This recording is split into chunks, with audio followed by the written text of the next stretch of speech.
मूंग, जिसे अक्सर हरी दाल कहते हैं, एक सच में कमाल की फसल है जिसे पूरे देश के किसान बहुत पसंद करते हैं। इसकी पॉपुलैरिटी इसके छोटे खेती के साइकिल की वजह से है, जिससे किसान इसे गेहूं और चावल जैसी बड़ी फसलों के बीच उगा सकते हैं।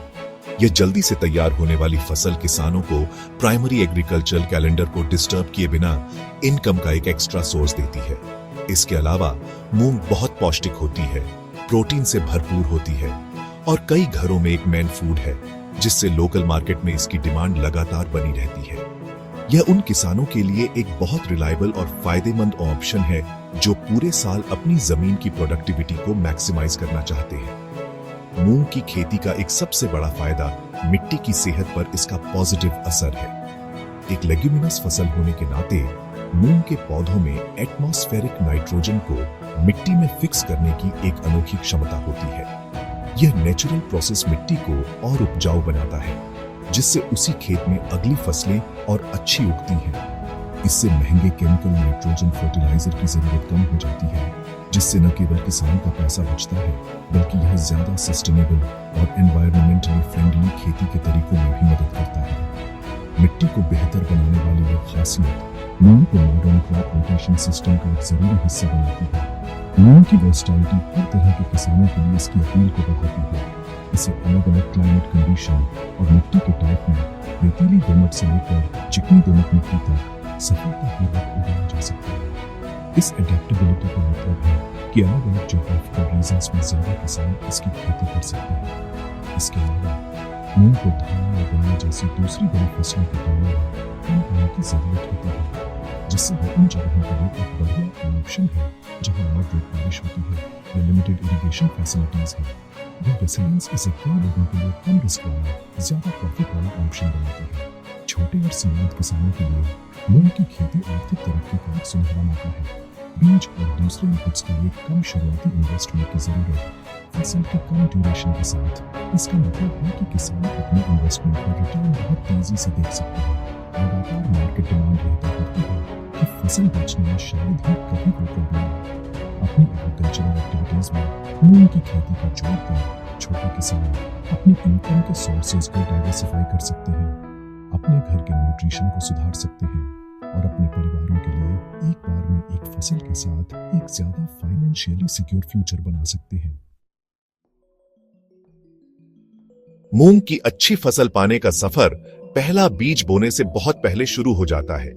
यह खेत की अच्छी तैयारी से शुरू होता है। मूंग के लिए सबसे अच्छी मिट्टी अच्छी निकासी वाली दोमट या रेतीली दोमट मिट्टी होती है। जमीन तैयार करने के लिए किसानों को मिट्टी पलटने वाले हल से एक गहरी जुताई से शुरू करना चाहिए।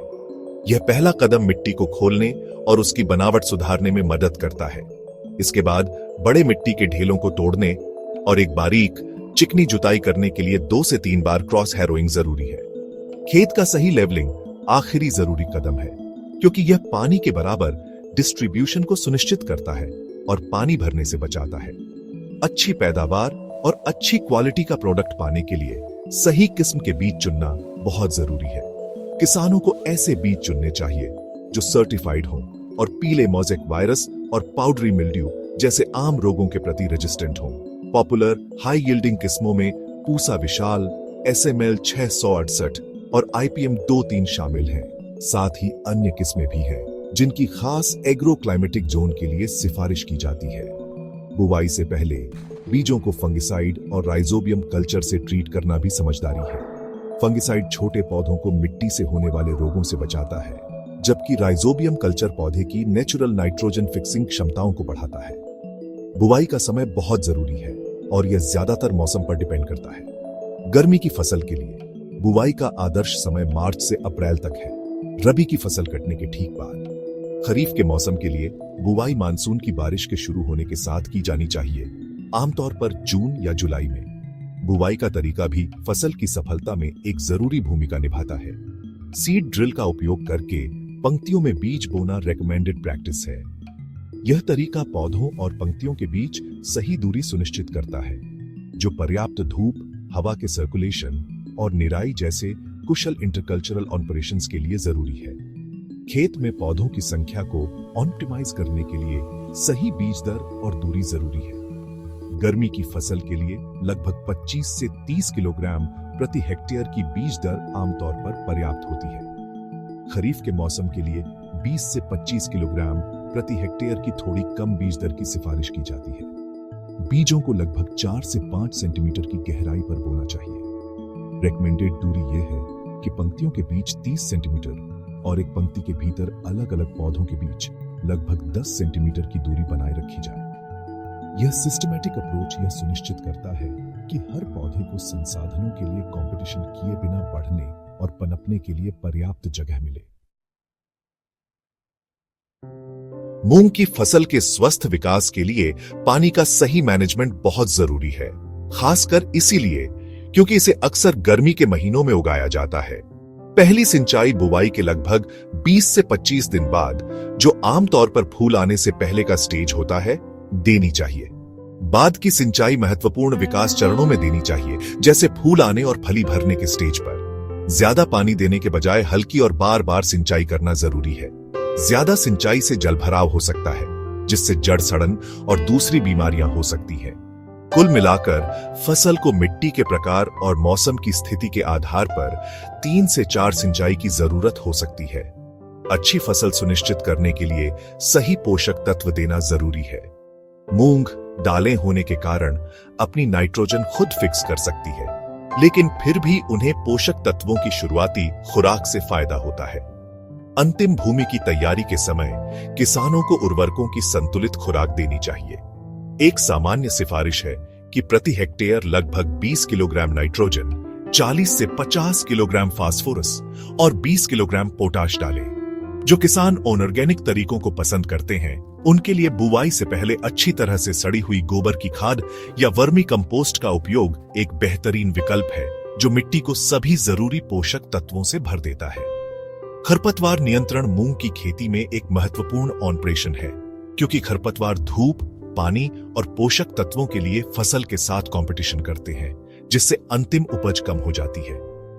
बुवाई के बाद पहले 30 से 40 दिन खरपतवार मैनेजमेंट के लिए सबसे क्रिटिकल पीरियड होते हैं। 1 या 2 बार हाथ से निराई या गुड़ाई बहुत प्रभावी हो सकती है। पहली गुड़ाई बुवाई के लगभग 20 से 25 दिन बाद होनी चाहिए और जरूरत पड़ने पर 15 दिन बाद दूसरी की जा सकती है। वैकल्पिक रूप से किसान बुवाई के 2 दिनों के भीतर पेंडिमेथालिन जैसे प्री इमरजेंस हर्बिसाइड का उपयोग कर सकते हैं, ताकि खरपतवारों को शुरुआत से ही प्रभावी ढंग से कंट्रोल किया जा सके। उपज को सुरक्षित करने के लिए फसल को कीटों और बीमारियों से बचाना बहुत जरूरी है। मूंग को प्रभावित करने वाले सबसे आम कीट थ्रिप्स, जैसिड और पॉड बोरर है। पीले मोज़ेक वायरस और पाउडरी मिल्ड्यू जैसी बीमारियां भी काफी नुकसान कर सकती हैं। इन्हें मैनेज करने के लिए किसानों को नियमित रूप से अपने खेतों की निगरानी करनी चाहिए। कीटों के लिए इमिडाक्लोप्रिड या डाइमेथोएट जैसे उपयुक्त कीटनाशक का छिड़काव प्रभावी हो सकता है। बीमारियों के लिए रोग प्रतिरोधी किस्मों का उपयोग करना और लक्षण दिखने पर उपयुक्त फंगिसाइड का छिड़काव करना जरूरी है। इंटीग्रेटेड पेस्ट मैनेजमेंट प्रैक्टिसेस को अपनाना, जिसमें कल्चरल, बायोलॉजिकल और केमिकल तरीकों को मिलाया जाता है, सबसे टिकाऊ तरीका है। कटाई का समय किसान की कड़ी मेहनत का नतीजा होता है। मूंग के पौधे आमतौर पर बुवाई के लगभग 60 से 70 दिनों में कटाई के लिए तैयार हो जाते हैं। मैच्योरिटी का मुख्य इंडिकेटर यह है कि लगभग 80% फलियां काली या भूरी हो जाएं और सूख जाएं। यह जरूरी है कि पौधे पर सभी फलियों के एक साथ पकने का इंतजार न करें, क्योंकि इससे पहले से पकी हुई फलियों के बिखरने और नुकसान होने का डर होता है। कटाई आमतौर पर मैन्युअल तरीके से पकी हुई फलियों को तोड़कर या पूरे पौधे को दरांती से जड़ से काटकर की जाती है। यह प्रोसेस 2 या 3 बार में किया जा सकता है, ताकि यह सुनिश्चित हो सके कि सभी फलियां सही स्टेज पर कटाई की जाए। कटाई के बाद पौधों या फलियों को एक साफ, सूखी जगह पर लाया जाता है, जिसे अक्सर खलिहान कहते हैं। उन्हें कुछ दिनों के लिए धूप में सूखने के लिए छोड़ दिया जाता है, जब तक कि फलियां पूरी तरह से सूखकर भंगुर न हो जाए। फिर दानों को फलियों से अलग करने के लिए थ्रेसिंग की जाती है। यह सूखी हुई पौधों को लाठियों से पीटकर या बैलों के पैरों के नीचे कुचलकर मैन्युअल तरीके से किया जा सकता है। बड़े ऑपरेशंस के लिए मैकेनिकल थ्रेसर का उपयोग किया जाता है, जो बहुत ज्यादा एफिशिएंट होते हैं और बहुत समय और लेबर बचाते हैं। थ्रेसिंग के बाद दानों को हवा से साफ करके भूसी, गंदगी और दूसरी अशुद्धियों को हटा दिया जाता है, जिससे एक हाई क्वालिटी का फाइनल प्रोडक्ट मिलता है। प्रोडक्शन और प्रॉफिटेबिलिटी को बढ़ावा देने के लिए किसान कई आसान लेकिन प्रभावी टिप्स अपना सकते हैं।